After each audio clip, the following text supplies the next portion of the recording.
Every season of life is different.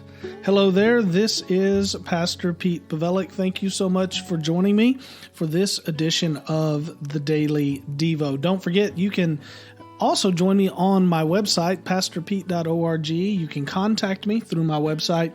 You can find other resources, and you can find all these daily devos and sign up for our daily devo email there at pastorpete.org.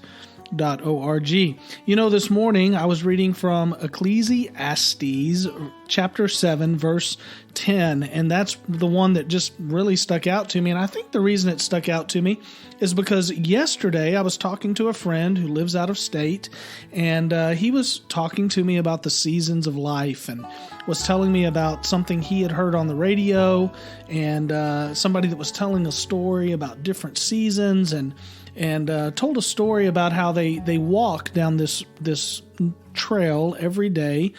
And normally they walk in the spring and the summertime and the fall. But this particular day, they were walking in the winter. And they normally don't walk this trail in the winter. And she was saying that the trail just looked real blah. It was an overcast day and it didn't seem to have much to offer. And then she got to a certain point in the trail and she saw this beautiful lake down below. And it was something she had never seen before.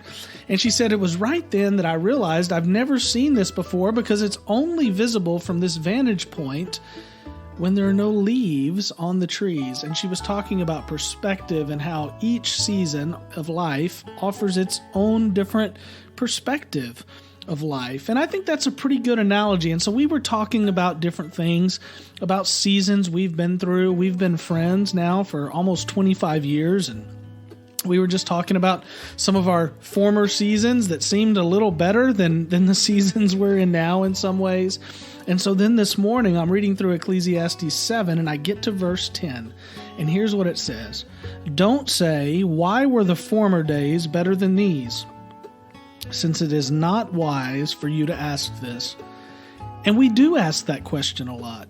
Maybe you've been through a divorce. Maybe your spouse has gone on to glory. Maybe your kids have grown and gone and they're doing well, but you're missing them and you're lonely because they're not with you in your house. And you look back on these former seasons of life and you think, why were those days so much better than these? Maybe there's a former season in your life where you were making a lot more money than you're making right now, or your job security was just a lot more secure than it is right now. And you're looking back and you're constantly going, why is this season not like that season? Because every season in life is different. So I want to encourage you today, wherever you are in the world and whatever season you happen to be walking through, embrace it. Trust God with it and embrace it. And believe the best for the season that you are currently in. Don't say, why were the former days better than these? Because it's not wise of you to ask this. I pray that encourages you. I pray it gives you some hope. Even if you're in a dark, cold, wintry season, I want you to know a new season may be coming, and it'll be different from this one because every season is different. But God is with us no matter what season we're walking through. May the Lord bless you today. Come over and visit me at pastorpete.org. Sign up for our daily Devo email. We'll see you again tomorrow. God bless.